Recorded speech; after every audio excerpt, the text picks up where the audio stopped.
Hello there, welcome to the Saroy channel and welcome to my omnibus series. I've got so many of these omnibuses that are going to come out so that you'll be able to listen to an hour's worth of stories, which I know you're going to love. You know, the thing is that telling stories is such a fine art, and it's something that was practiced hundreds of years ago when people didn't have the technology that we have today. And everyone would gather around the fire and listen to a wonderful story. And also, what is so wonderful about a story is that personally, I think it is the best way to go to sleep. Every night when I go to bed, I always listen to stories. And that's something that parents used to do with their children. It's something that they still do with their children. There's nothing better than a good story. And so I hope you're going to enjoy this series.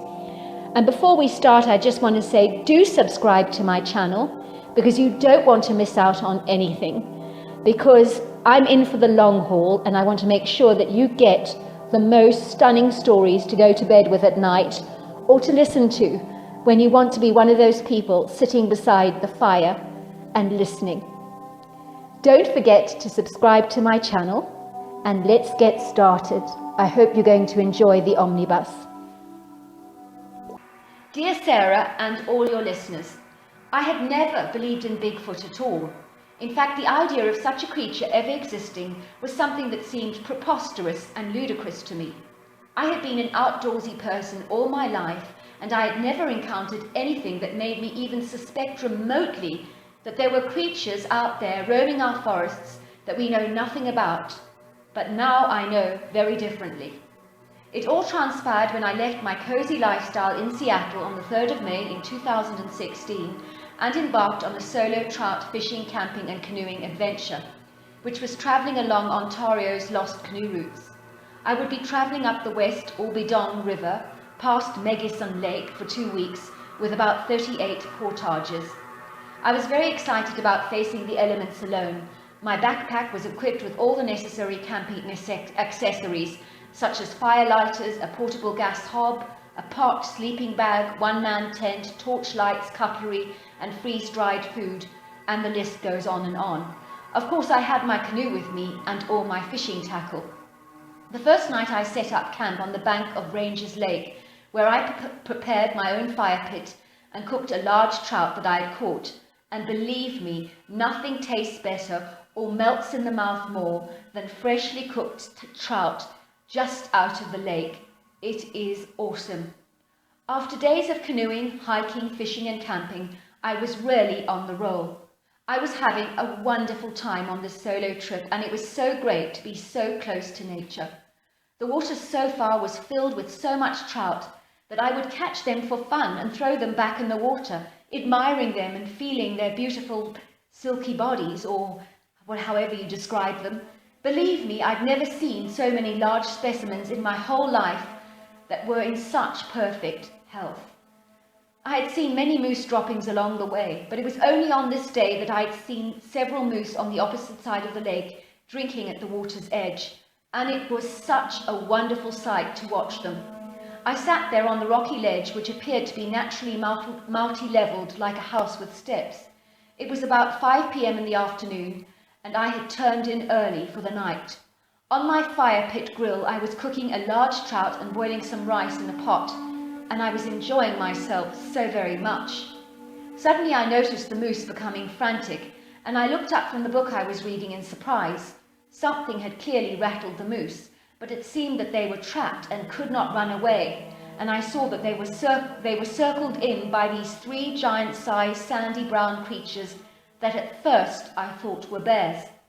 I immediately reached for my scope and focused on the creatures for a long while, and all I can say is that words failed me, and I was about to eat a whole plateful of humble pie. This creature from cryptozoology that I thought was out of myths and legends, I saw with crystal clear clarity through my scope, and I could hardly believe what I was seeing. I was seeing 3 Bigfoots working together as a team to take down a very large moose, and that's exactly what they did. Like sheepdog, these Bigfoots had herded the moose together so that there was no way of escape. But some, in absolute desperation, had jumped into the lake and were frantically trying to swim to the other side.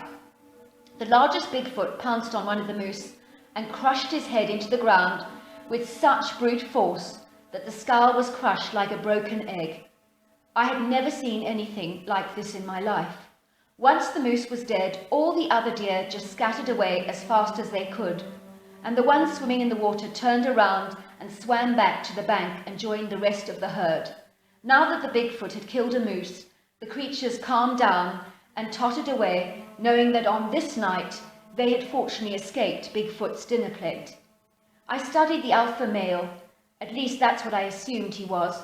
Despite the thick covering of brown hair, his genitalia were very, very large and prominent. The creature had an unusual head shape like a cone, and their faces were all grey and the skin very thick looking. The noses were big and appeared flat on the face, and the mouth was prominent and thin. As for their bodies, where do I start? Those bodies were huge. The largest one was definitely 10 foot, and the other two were significantly less, standing at about 7 feet tall. The biggest would have weighed about 1,000 pounds, and the girth on these creatures was expansive. In short, they were monstrously huge, and those moose were no match for such formidable foes.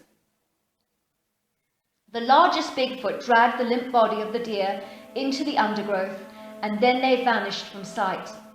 I remember that night hearing whooping sounds around the lake and loads of wood knocks that I learnt later are a common phenomenon with this Bigfoot creature. One of my last nights camping was interesting to say the least. I was lying in bed and awoke to hear this heavy breathing outside my tent. I was terrified because the heavy breathing was coming from something large that was definitely bipedal, and I was almost certain it was a Bigfoot. And by the way that they had killed those moose the other day, I knew that this wasn't a good situation to be in. I was no match for these creatures, but I lay there clinging to my rifle, wondering if I should use it, or hopefully wait for the creatures to go away. I could hear the feet pacing around my campsite, and then they were gone. But when I looked out of my tent, my canoe was floating in the middle of the water, and the stones around my fire pit were lying at the edge of the lake. I also noticed that the contents of my food bag were flung all over the clearing. Was this Bigfoot telling me in no uncertain terms to leave? I think so, especially the canoe floating on the water. That was a clear get-out sign to me. I was terrified, my heart was pounding, and I knew I needed to get out, but my legs felt so heavy that it was almost difficult to get going and to even move. It was still dark, but I did not care. I managed to retrieve my canoe, but got soaked in the process, and I packed up the canoe and I was out in the water even before the sun rose. I caught a glimpse of red eye shine, and I knew without a doubt that I was being watched by one of those creatures. "I'm leaving," I shouted. "Are you happy now, Mr. Bigfoot?" I was feeling suddenly a little annoyed, but I knew one thing: I was getting out of here and going home, and fast. I will say this though, even with the Bigfoot encounter, and maybe even because of it, this was one of the most memorable and enjoyable holidays I've ever been on. If you still do not believe in Bigfoot, I understand, because I've been there. But from one cynic to another, be careful of being too skeptical, be careful of being too cynical, because in a heartbeat, things can change like they did for me, and then, like me, you'll have to eat a plate of humble pie. Dear Sarah and all your listeners, I grew up in Nashville in Tennessee in the 1950s, and I am the first to admit that I am no spring chicken. I grew up in a very modest home surrounded by vast areas of pristine forest, rolling hills, meadows, shimmering silver lakes, and spectacular valleys. It was a dreamy, idyllic lifestyle for me growing up, and although we did not have all the material things that kids have today, we really did have wonderful childhoods that I would have not swapped for anything in the world. My generation are much more reserved than the youth of today are, and it was after much persuasion from my granddaughter Carol that I decided I would tell you my Bigfoot story that could be a little shocking for your listeners.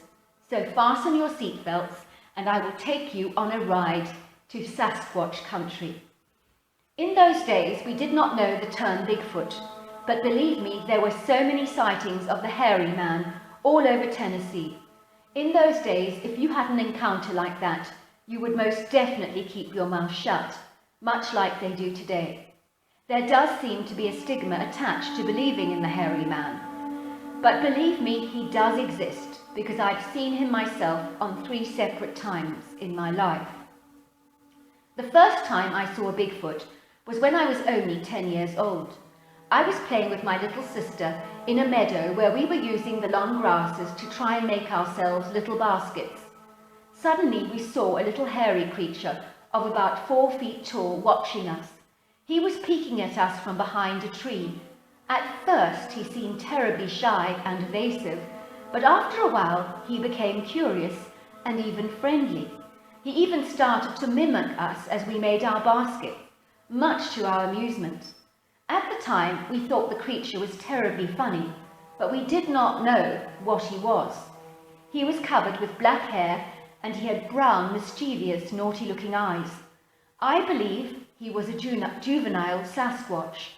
The next time I saw the creature, I was about 21 years old and had returned home from church. I was very upset that day because my best friend had started dating the boy that I fancied. In a state of emotional turmoil, I took myself for a long walk and sat there by the large lake, crying my eyes out. I suddenly saw this creature moving towards the water with the most incredible grace. When I watched him, I was spellbound. At first, I thought it was a bear, but they do not walk with the same fluidity. It was big and it was tall and wide and was covered with mop-like cinnamon chocolate-coloured hair. The creature paddled in the water, and I think he took a dip because he did start to swim and then got out and shook his hair like a wet dog would, and the water went all over the place. The creature never noticed me, but I watched it glide away into the woods, and it was some sight because that creature was so incredibly graceful and yet at the same time so large. The final time I saw a Bigfoot on our land was after my father had been shooting. He thought that he had killed a black bear, but he accidentally killed a Bigfoot. I remember he brought it back home and decided to bury the creature. You see, we did not know what that creature was. My dad was extremely angry with himself for killing the thing because it was so human in its appearance. This creature was dark brown like a black bear, about 6 foot tall and very large and muscular. My dad said it weighed 700 pounds. Also, this creature's face was like a primate, but it also looked very human. We buried the creature and prayed over it because we felt incredibly guilty about this accidental death. We felt bad for ending his life, but it really was a case of misidentification. During the night, we heard the most god-awful howls on our land, and it really did sound like something grieving. Even my mother was certain it was the Bigfoot's family crying over his death because there were multiple howls all over the valley. My dad actually went into the garden and made a formal apology to the creature and creatures for taking his life. That is how terribly wretched and guilty my dad felt. The next day, the most extraordinary thing had happened. The grave had been dug up and the dead Bigfoot had been removed. We really believe his family came back to retrieve him. Every night for a whole week, we heard that sad howling coming from all over the valley. And even the locals were commenting about the sad howls that they were hearing. Some people thought those wooded areas were haunted, but I knew better, and I was keeping my mouth tightly shut. My dad never forgave himself for killing that Bigfoot, and I think it really traumatized him every day of his life. But those other Bigfoots never retaliated in any way. I always believe in my heart of hearts that they knew it wasn't a purposeful killing and was an accident. So there you are. That is my story. I know it's not very long, but I do hope you enjoyed it. Well, all I can say is I do think that that is a wonderful, wonderful story. And I think it probably is the case that there have been people out there that have accidentally killed the hairy man and haven't known what to do about it. And perhaps they've covered it up and buried the body. And that's why we probably haven't come across many of them. And also I think that these creatures are incredibly intelligent, so they probably do bury their own. And why these creatures came back to retrieve their friend's dead body, maybe it suggests that they bury their own. I wouldn't be surprised if they do, because they are extremely intelligent. I don't know what you guys think. I do know that the howling across the valley does show that these creatures do have a sensitivity. They clearly are emotional, like we are. And if we were grieving the loss of somebody, we would behave, well, not quite in the same way, but we certainly would be very, very heartbroken. Dear Sarah and all your listeners, my name is Richard, and I'm from the southwest Washington state. My Bigfoot encounter happened to me in the early 80s, when I was only about 11 years old at the time. We lived in a medium-sized rustic-style house on an expanse of land that stretched out for miles, with its own lake as well as plenty of open forest that supported a plethora of wildlife. In those days, we did not have all the technology that we have today. So instead of spending our time surfing the net like youngsters do today, we spent a great deal of time outdoors. As a youngster, I would go hunting, fishing, camping, exploring, and hiking with my father. My father was a keen hunter, and over the years had hunted all kinds of game, such as turkeys, wild hog, and deer. He was also a keen fisherman, and often brought home my mother the most amazing fish from the lake that was well stocked with huge trout. One day when I joined my father and his 2 hunting friends on the hunt, I became very aware that my father never ventured on the northwestern slopes of our land. That part of our property was hilly, rocky, and mountainous, with rugged rocky edges providing ideal leverage to the upper slopes. It really was a wonderful area for wildlife to hide, especially as there were areas with hidden caves in the mountains and a large waterfall that cascaded down the rocky outcrop in waves of beautiful white foam and meandered into the lower valley, forming a stream of perfect drinking water for all the animals. When I quizzed my father about that area of our property, he was very non-committal and evasive. "You do not want to go there, son," he said. "That area belongs to the Dustman." As a young boy, I imagined that the Dustman got his name because he was covered all over his body with dust, and for some reason my dad was letting him inhabit the northwestern slopes. I felt annoyed about this because I believed it to be one of the best areas of land on our property, and I did not think it fair that the man who never bathed got to live there for free. One day I was playing with my friend Tim, who was staying with me for a few days while his parents were away. We were so bored and were wondering what to do, and that was when I started to tell him about the Dustman. I told him all about this dirty, dusty man that occupied the northwestern slopes of our land. "My father forbids us to go there," I said, "because of that Dustman." "Have you seen the Dustman before?" asked Tim curiously. "No," I said. "Dad told me to keep away. He told me I can't go anywhere near there." "Well, if my dad said that to me," he said, "I'd want to check it out. Don't you think it's strange he just let this dirty man loiter on your land and always avoids going there? Something's up, mate. Aren't you just a little curious to find out what it is? I think your dad could be hiding something."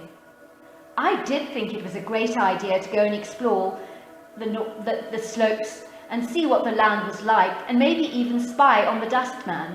My father had told me so little about him, and like Tim, I was extremely curious. Was he really as dirty and dusty as my father described him? And did he just rough it out there like a hillbilly?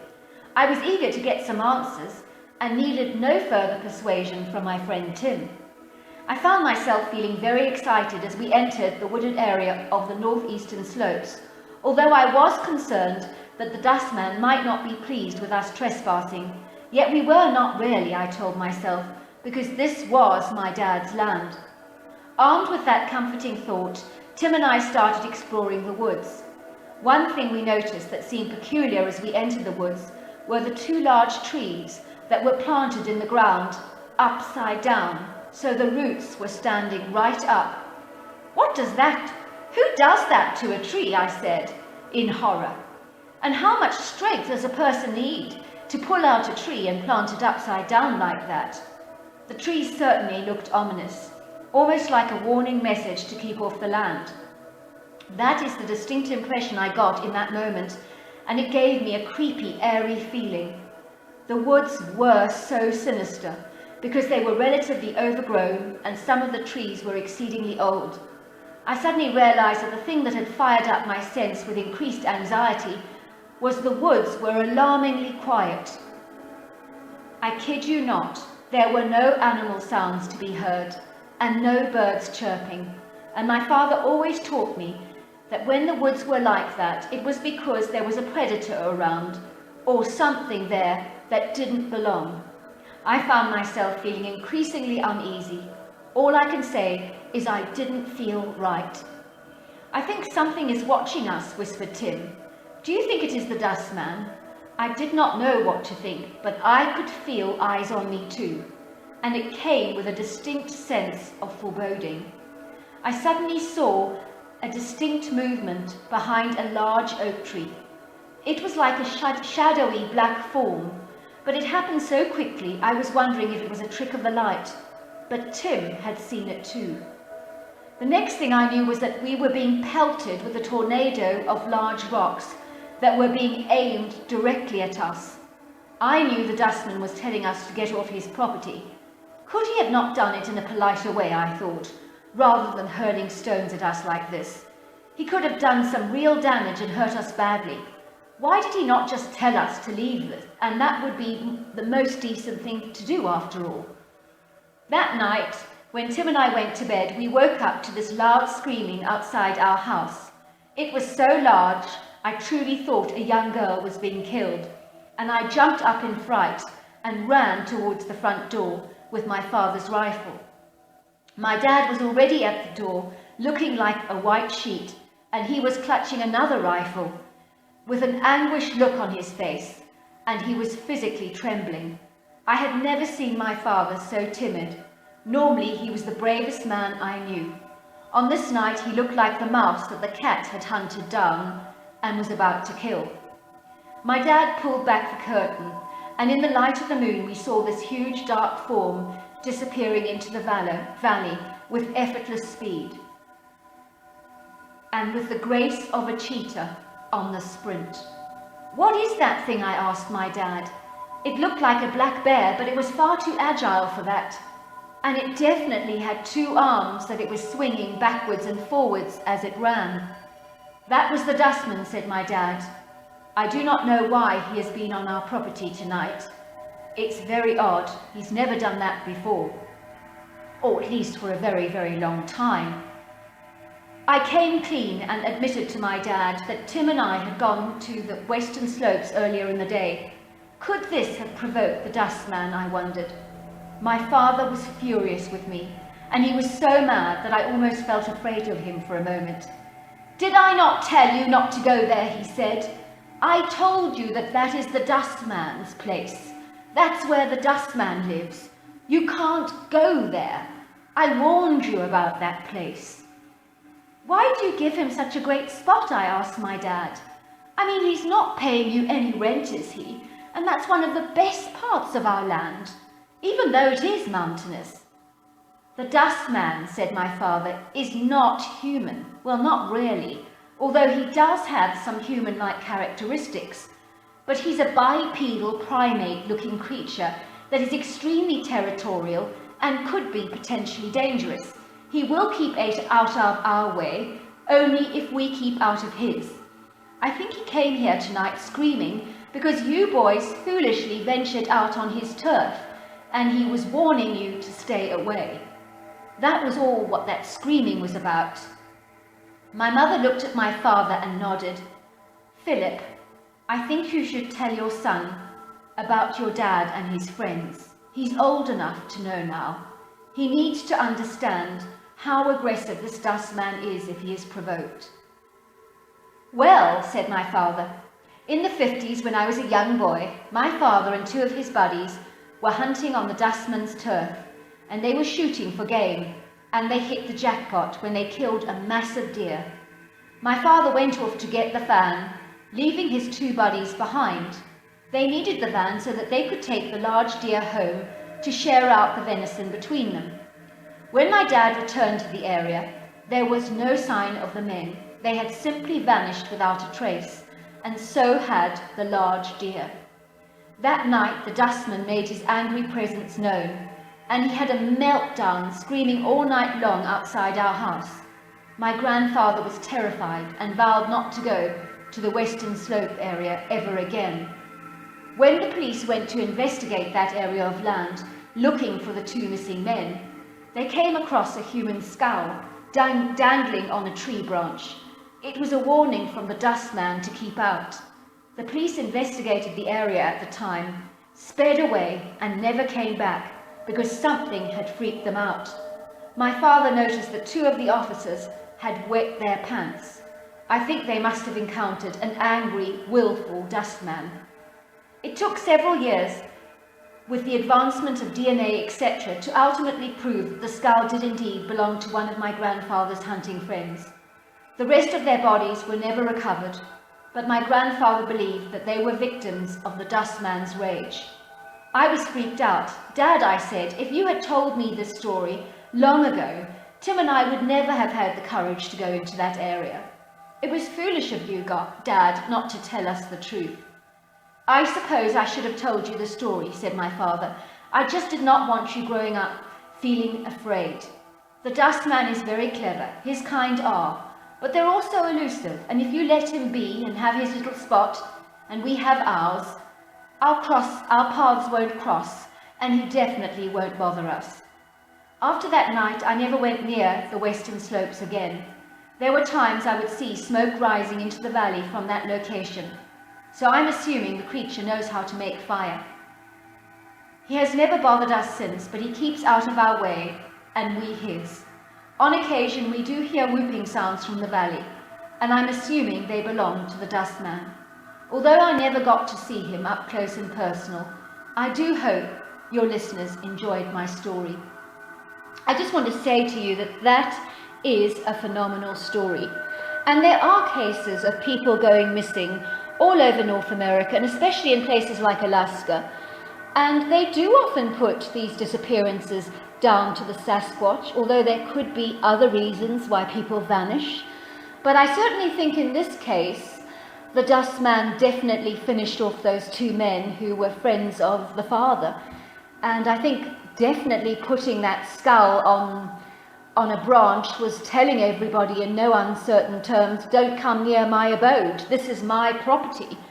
And I like his description of the trees being upside down with their roots exposed, because that's not the first time I've heard of that happening. That's a distinct Sasquatch sign of keep out of our territory. I don't know what you think, but I did think that was an excellent story. Hello there, welcome to the Saroy channel. I'm so delighted you've joined me tonight. I have got the most amazing story for you that you are just going to love. It's a story that is going to warm the very cockles of your heart, because it just really makes you feel that there are creatures out there that really have saved human lives. And in this case, Bigfoot saved the day and rescued this woman from a car wreck. And something that the jaws of life would normally have had to do in hazardous, icy conditions. Can you imagine that? So this is a story that is going to blow your mind. And I'm so grateful to the listener for sending me this story. I really appreciate it so very much, because it took guts to tell it. Anyway, let's get started. But before we do, please will you subscribe to my channel, because I've got so many stories that you don't want to miss out on, not for 1 minute. So let's get started. Dear Sarah and all your listeners, my name is Heidi and I'm initially from Fairbanks, Alaska. But a few years ago in 2015, I got married to my fiancé Jeff, and we moved to a remote cabin 2 hours away from Fairbanks. I wanted to be close to my parents, who lived there, you see. If my husband had his way, we would live out in the heart of the Alaskan wilderness, where there are no roads, and the only way you can get to these places is by using a super cub or beaver, which are small Alaskan planes that fly over parts of Alaska that you can't get to by road. My husband has never been a people's person, so when we married, no one was more surprised than his friends. He's the kind of person that can survive in the most arduous conditions, and he loves the rough Alaskan lifestyle and also enjoys being cut off completely from the material world and people. Moving at close proximity to Fairbanks was not to his fancy, but thankfully we managed to find a cabin that was remote enough to keep Jeff happy. It is situated in a beautiful wild part of Alaska. This was a huge compromise on Jeff's part, but one he was willing to make on my account, just so that I wasn't too far away from my parents' abode. One night I slept over in my Fairbanks childhood home where I grew up. This was because my father was celebrating his birthday, and all my old friends were invited to celebrate. It was so wonderful seeing my friends again, because being married to the reclusive type means that socializing is not always on the cards, and something that I miss out on a lot. The one thing great about Alaska is that everyone fits in here and is accepted and loved by the community, who are so easygoing and totally amazing. I decided to leave my parents' home during the late afternoon the following day, after I fully recovered from the party of the previous night. I was traveling to our cabin to get home to Jeff. It was bitterly cold out there, and the temperature was -52 degrees below zero. I was driving one of Jeff's Dodge Chargers that really is akin to driving in these rough, hazardous environmental conditions, so typical of cold Alaskan winters. I had grown used to driving in these chaotic and treacherous conditions on Alaskan roads, because it's a way of life out here for me, and it was something that I was used to. However, nothing had prepared me for the blizzard-like conditions I was suddenly facing on this occasion. The punneling winds battered against my car windows, and my whole car seemed to wobble under the intense pressure of those heavy winds. The misty, foggy atmosphere was getting worse as the snow started to fall heavily on the ground. My car seemed to be slipping and sliding all over the place, despite my steady brakes and the great traction from my strong all-weather tires. I was driving in these hazardous conditions without another car in sight on a remote road when it suddenly happened. My car just skidded, rolled, and then somersaulted over a deep mountainous incline into the valley below. Suddenly everything just blanked out for me, because I have no recall of that final impact, because by then I was unconscious and badly injured. I was in that kind of state of slipping in and out of consciousness all the time, and I barely opened my eyes, but I do faintly recall the heavy sound of metal being pulled back and feeling the relief that help had finally come. I could feel myself being lifted out of that car and carried in these huge, comforting, warm arms at about 6 feet off the ground. So whoever was carrying me was at least 8 foot tall at the very least. I kept fighting to open my eyes to see what was going on around me, but my eyelids kept fighting me and kept closing, and try as I might, I couldn't stop the urge to sleep, and invariably I kept losing the battle to remain conscious. But now and then I was alert enough to pick up some information about my rescuers. Whoever was carrying me was exceedingly tall and had a definite male energy about him. His whole body was extremely warm and comforting and was covered with hair. I do remember it to be a deep tawny brown colour, and it didn't smell too great. I just have not got the heart to say how bad it did smell, but it was pretty rough. I was comforted by the creature's face, even though it had a primate look to it. There was also something distinctly human about it. Those eyes were brown and cheerful, and in an unconscious state were the kindest eyes I've ever seen. The creature looked at me with such deep concern, and I heard a voice in my head saying to me, You're going to be just fine. I do remember waking up in a place that was incredibly warm and cozy. I was in a nest of dry leaves and soft hay, lying close to a delightfully warm, crackling fire. I think it felt like I was in some kind of enclosed den, like cave. The ceiling looked like it was made out of rock. I could see the outline of these creatures all in the background, tall, big and wide, and they were chattering to each other, back and forth, back and forth, back and forth, back and forth, in an excited way. The female energy stepped forward and put some snow into my mouth, I suppose to quench my thirst, and every time I would awaken, there she was again, still putting more snow in my mouth. Her energy was very gentle, serene and sweet. I think there was also a little female hairy creature who was about 3 foot in height, and she just stood fascinated and stared at me with big brown soulful eyes. It seemed that I was a subject of huge interest to her and intrigue. Once again I remember those big large arms lifting me up from the fireside and taking me outside and walking me for quite some time. I could feel the cold air throbbing painfully against my pale face. Finally the creature came to a place where he put me on the ground, and suddenly I felt the icy blasts of cold air engulf me as he detached his warm body from my clutches. With gargantuan hands the creature rapped on the wooden door several times and then vanished from my sight, leaving me there on the doorstep. A man came to the door of his cabin to find me in a heaped bundle outside his cabin door. Apparently he called out an emergency cub, and I was flown to a hospital, and days later, when I did finally gain full consciousness, it had been 2 weeks since my accident. I had undergone multiple surgeries for fractured bones, and my head had received a nasty blow that was the cause of me drifting in and out of consciousness for most of the time. Luckily, I didn't lose my memory. It was a while before Jeff's car was finally recovered, and no one knew how I physically got out of that car alive, because it was a complete write-off and required the jaws of life to get me out. They did not know who could have ripped the metal back to drag me out of that car, and that mystified the authorities, because they said it wasn't humanly possible for a man to do that. But strange things happen in Alaska all the time, so we've kind of got used to the unexplainable here. They also did not know how in my state I could have got out of the spot where I was found, because covered with snow it would have been very treacherous to climb over the mountainous ledge to the road. Furthermore, the icy Arctic conditions, unrelenting winds and snowfall should have caused me to ultimately freeze to death.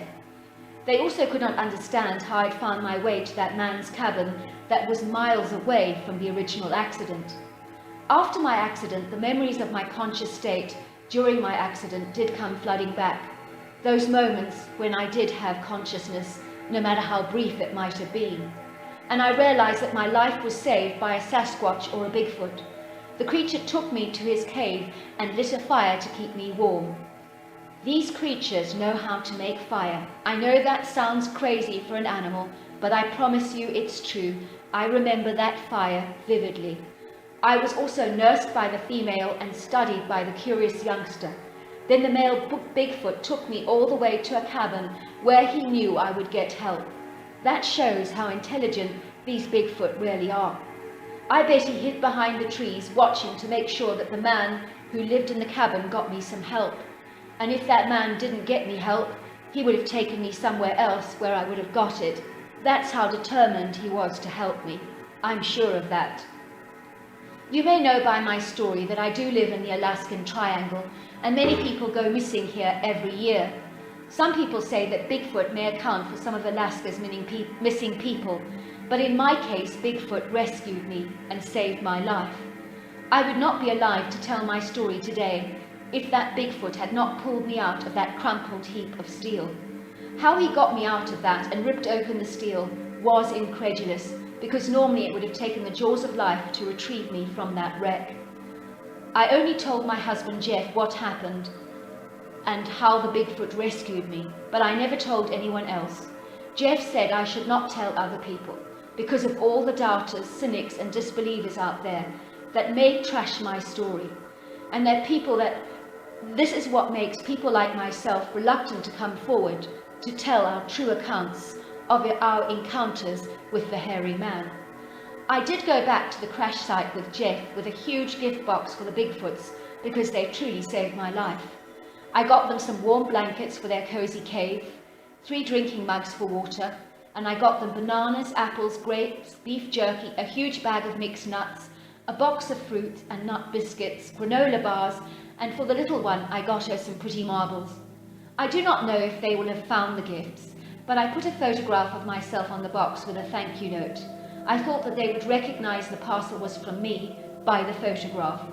Jeff believes there may be lots of unknown species here in the wilderness of Alaska, so much of it that has been undiscovered and unexplored. He also believes a lot of people have had encounters with the hairy man, but like me, they don't want to talk because of the ridicule and abuse they will receive from the non-believers. So there you are, that's my story, and believe me, it's taken me guts to tell it, but thank you for enabling me to remain anonymous. Yours truly, Heidi. Heidi, I just want to say thank you for that incredible story. I'm so grateful you sent it to me, and I'm very grateful for people who've had the courage to come forward with their stories, because there are doubters out there. There are people who disbelieve these kind of accounts. And I don't know if that had happened to me, whether I would have told anyone. I doubt it very much, unless I really trusted that the person would believe me. I do believe that there are animals out there that save human lives. And I do believe that there are some exceptional Bigfoots out there that really have the kindest hearts, because I'm getting that all the time from the letters that people are sending me. I'm definitely getting the feeling that there are different personality types with these creatures.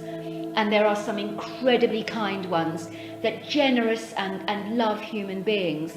But there are others that are terribly foreboding. Hello there everybody, I am so over the moon that you've joined my channel tonight. I love all my like-minded friends out there, all of you guys who are so interested in Bigfoot just like me. I think we're a selected group of people, and welcome to the channel. All I want to say is do subscribe, it will be so awesome if you do. And I've got a lovely story tonight. I don't know if you've ever heard of the Cherokee Devil, but he is something that people have had encounters of, and he comes from Carolina, and he's a Bigfoot that clearly has the ability to read people's minds. Now, for a long time I've really considered, can a Bigfoot literally telepathically read our minds? And I think it is highly possible, and certainly in the case of this creature, there are people who have reported very weird things happening around him, and certainly being victims of mind control. So let's get started. I think you're going to find this story fascinating. Dear Sarah and all your listeners, I was driving down West Jefferson, heading towards Creston, driving through Warrensville and then through Lansing into the beautiful back roads of Grayson County. It was wonderful to be driving down these roads again, and memories of my beautiful childhood in Carolina came flooding back. I had been away from home for over 10 years now, and the emotional experience of coming home brought tears to my eyes. Control yourself, I told myself, wiping the salty tears away. You don't want your mother to see you like this. In truth, I had missed this rural setting and easygoing lifestyle more than I ever imagined possible. As I drove through the town, it almost looked as if time had stood still. And although there were changes, so much still remained the same, and the nostalgia I felt in those moments really choked me up. I finally found myself driving down the familiar countryside driveway towards the beautiful home where I had grown up. The scenery was as magnificent as ever, and I marveled at the glorious rolling hills of green pastures and valleys, all dotted with beautiful trees and rambling shrubbery. I had forgotten how magnificent this part of the world truly was. Suddenly I saw the familiar shape of my mother rushing out of the house towards me, with arms outstretched and joyful tears running down her face. We embraced in each other's arms, laughing and sobbing at the same time, and holding each other for a long time. It's been too long, darling. Far, far too long. And we've missed you so terribly. You must tell us all about your lovely life in Toronto and all the trips abroad you've taken with your company. We want to know all about what it's like to be an international sales rep. We need to hear all the details. It was not long before I was sitting around a long dinner table, surrounded by my wonderful family, all whom I had not seen for ages. My younger brother Kirk and Marco had both grown up so fast in the last 10 years and were now very grown-up, distinguished young men. My mother had aged significantly over the last 10 years, but with the greying hair and crinkled skin around her eyes, she was more endearing to me than ever before. We had a wonderful meal, Carolina style, with the best southern home cuisine I've ever had. There was delicious, tender, melt-in-the-mouth pork with crackling, served with scones and loads of salad, followed by a pecan nut pie with lashings of whipped cream. I was talking to my brother Kirk about all the hunting he had been doing lately, and then he said something that stopped me dead in my tracks. "Do you believe in Bigfoot?" he asked. "I mean, do you believe that the creature is real? Or do you think it's all just a grand hoax?" Suddenly memories came flooding back of the time several years back when I was driving down a country back road and almost hit a creature that was squatting in the middle of the dirt road, scratching away at the ground as if it was looking for something. Initially I thought it was a bear, but when it got up, it stood on 2 feet at a massive 7 foot tall, and it turned around and looked at me. I never forgot those inquisitive brown eyes that studied me with an open curiosity through the car window. I remember it was huge, it was black, and it was hairy, and it got up and crossed that dirt road in 3 strides of its long legs, and it moved with extraordinary grace, agility, and speed. "I believe I do," I said with caution, knowing full well that believing in Bigfoot might appear very crazy. But then this was my brother. What was the harm of being honest with my brother, I thought. "Why?" I asked curiously. "Why do you ask me a question like that?" "Well," said my brother, "my girlfriend Tricia and I had the weirdest experience in the wood in Ashe County," he said. He proceeded to explain the exact location of his experience that really got my attention because I knew that wooded area very well from my own childhood. Every time I had ventured there, I always got the distinct impression I was being watched. It was one of the creepiest, most foreboding places I had ever explored. "Go on," I said. "Tell me what happened." "Well, my girlfriend wanted to do some photography, and she wanted pictures of a creepy, sinister-looking place to make the photographs look almost haunting. You see, she's doing arts at college, and it's important for her to photograph things that create different moods for her work. She started taking pictures on that day we were together in the woods, and then suddenly things became so weird. Well, put it this way, she became weird. I followed her through the forest to this corrugated iron abandoned-looking shed, and she sat down there on the ground and started to speak in a weird language that sounded almost like a monkey chattering, but it was actually a language. I tried to wake her up by shaking her violently, but her eyes just glazed over as if she was in a huge trance, and it almost seemed as if she wasn't in her body. It was like she was just totally unresponsive to me. Anyway, I got her home as fast as I could. I threw some cold water on her face, and that did the trick. But when she woke up, what she told me freaked me out all the more. "What did she tell you?" I asked. "She told me that as she was taking those photographs of the forest, she suddenly noticed a black mass moving on her right-hand side behind a large tree. Suddenly she noticed this 9-foot tall, hairy creature that looked like a humanoid kind of ape, and she said that this creature was as wide as he was tall, but it was his eyes that were so hypnotic and so powerfully controlling that she said she could not look away. She said that this creature stared into her eyes and she found herself being drawn into them. The next thing she said was it felt like her spirit was flung out of her body, and she felt as if she was looking down on her body, and that this creature, whatever it was, had completely taken control of both her mind and body. She said she watched herself speaking in this strange language, but it was not her that was speaking. She knew this creature was manipulating even her vocal cords to speak the strange language through her. It was like nothing she had experienced in her entire life, and she was so terrified about her ordeal that it took her an age to get over what happened. "Wow," I said. "So those legends really are true about the Cherokee devil?" "What legends?" asked my brother. "And what is it about the Cherokee devil?" "I know the legend is about a Bigfoot-like creature that uses the power of hypnotism to exercise and mind control over whomever he wishes. Believe me, I've heard stories over the years about people waking up in very strange places, wondering how they got there in the first place, and then remembering their encounter with the hairy creature, or should we say the Cherokee devil, who, the last thing they remember, stared at them in their eyes, and they were hypnotized by him." "But if it's a legend," said my brother, "surely it's just fiction." "Not always," I said. "In every legend, there are always truths hidden amidst those stories." "So you think my girlfriend might have been mind-controlled by this Cherokee devil?" "I think it's highly likely that that is what happened.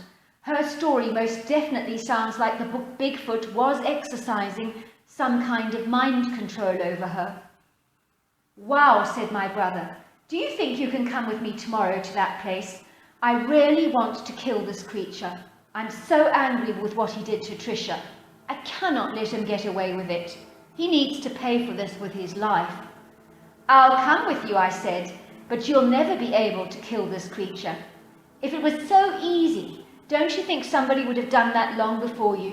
I'm sure there are many angry people who have been victims of mind control before and have been unable to exercise their wrath against the Cherokee devil. He is powerful." "Are you saying he'll know I want to kill him?" my brother asked me. "Of course," I said. "If he's a master of mind and body manipulation, of course he can read your mind. He will definitely know your intentions, which is why it wouldn't be a good idea for you to go there in the first place." "I'm going," he said. "I'm not going to let him get away with it." "Why did he have to do this to Tricia? She was just minding her own business." "I wish I knew the creature's reasoning," I said. "Who knows? Maybe it's a game to him, or maybe he has an ulterior motive beyond our natural understanding." The next day, my brother and I visited the wooded area where his girlfriend was hypnotized by the Cherokee devil. "It happened right here," said my brother, pointing to the spot. I looked around the woods with their carpet of golden leaf litter covering the ground, and there were lots of mature pine trees that had thick trunks and had not fallen victim to the logging industry. Now that in itself is a warning sign. It was all starting to make sense to me. Maybe the Cherokee devil owned this forest and mind-controlled anyone that dared to try and destroy his natural habitat, which would explain why any logger would fall under his mind control. Suddenly I knew eyes were on me, and I did not want to turn my head in the direction of those eyes. I knew those eyes belonged to the Cherokee devil, and I was not under any circumstances going to let him control my mind. I had clearly underestimated this creature's power. Try as I might to not look away from this creature, I felt a tugging sensation on my neck, and I felt my neck being pulled to face the direction of this creature. Suddenly my eyes were looking straight into the Bigfoot's deep brown eyes, and I realized that I was locked in a powerful visual hold of which there was no escape. I was screaming, "No, no, no," in my mind, "please, no." I could hear this low guttural laughing in my mind as if the creature was reveling in my anguish. "I have control over you now," it snarled. The next thing I knew, I felt this rushing sensation, rather like the gushing sound of a forceful waterfall, engulf my entire body, and then there was a huge tug, and I found myself separated from my body by a long silver cord. Suddenly, I was outside of my body, but it was no longer controlled by me anymore, but by the Cherokee devil himself. I could see this creature blowing this green energy into my body like a visceral smoke, and then this creature controlled me like a puppet, and I surrendered to his control without any resistance. I heard the words in my head, "Kill your brother! Now, get the rifle, kill him, kill him, kill him. Kill your brother, kill your brother, kill your brother, kill your brother." All I could hear were these orders going around and around in my head like a spinning wheel. Kill your brother, kill your brother, kill your brother, kill your brother. Suddenly I found myself waking up to cold water being splashed all over my face. It was my brother waking me up. Apparently I had been walking around in a trance-like state, like a zombie, and had even tried to seize his rifle from him and kill him. "Your strength," said my brother. "You literally pinned me down with one of your arms, and then you grabbed my rifle and tried to shoot me, but the bullet in the rifle just didn't go off." That's what he told me had happened. I could hardly believe it. "I nearly killed you?" I asked in horror. "It was not you," said my brother. "It was the Cherokee devil. He had taken over your body." "Did you actually get to see him?" he asked me. I nodded. He literally controlled my whole body and mind. It was terrifying. "I should never have taken you there," said my brother, apologizing. "It was foolish going after him like that. You were right. He was way too powerful for us. We truly underestimated his ability to take control over our minds. And you were right. He knew I wanted to kill him. It would have been too easy for him to kill me. I believe he was using your body and your mind to wreak revenge on me. And he wanted me dead, but you the one to take me out, because that would have been much harder for anyone to deal with." "I think you're right," I said. "That makes a whole lot of sense to me." So there you are. That's my Bigfoot story. My brother told me that after that encounter, I had been like a zombie-like state for over 8 hours. All that time, I was doing everything I could to kill him with superhuman strength. He also told me that a couple of hunters came to assist him in holding me down because it looked like I was demonically possessed by something exceedingly evil. "Did you tell them that I was being mind-controlled?" I asked. "I did," he said. They had also heard about the legend of the Cherokee devil, but they did not believe it to be true. But now, after seeing you and the way you were behaving, they think very differently now. As you can imagine, it took me a couple of weeks to get over my Bigfoot experience with the Cherokee devil. So yes, he is out there. So if you go into a forest where the pines are way too old to have not been logged, ask yourself why. And be very careful, because you might find yourself in the Cherokee devil's territory. If you find yourself waking up with missing time, it could be down to this dreadful creature. The Cherokee Bigfoot is as real as you and me, and it appears to have supernatural powers of mind control. I hope your listeners enjoyed my story. You know, it's a fascinating story. I can't actually believe that you sent me this story, because a while ago I was watching a TV program called Mountain Monsters, and on this program they actually had one of the guys called Buck, who was under mind control from the Cherokee devil, and this guy was behaving in a crazy way. And if any of you get the chance to see that series, I'm sure it would be labeled Cherokee devil. I'm not sure what they would say, but it's a very similar account to that. Incredibly, uncannily similar. So clearly this Bigfoot is out there, and he has the ability to mind control people. So some of these Bigfoots do seem to have supernatural powers. It's absolutely extraordinary. Well, anyway, love to all of you. Thank you so very much for joining me tonight. Well, hello there. I hope you enjoyed the omnibus edition. We've got many more coming our way for you to listen to. Sending you love wherever you are in the world, in North America, Canada, Kenya, wherever you may be. I send you lots and lots of love. Thank you for listening to my omnibus, and I really do hope you enjoyed it, because that's the whole idea about it, is to give you some interesting stories to listen to. So until next time, goodbye and good night.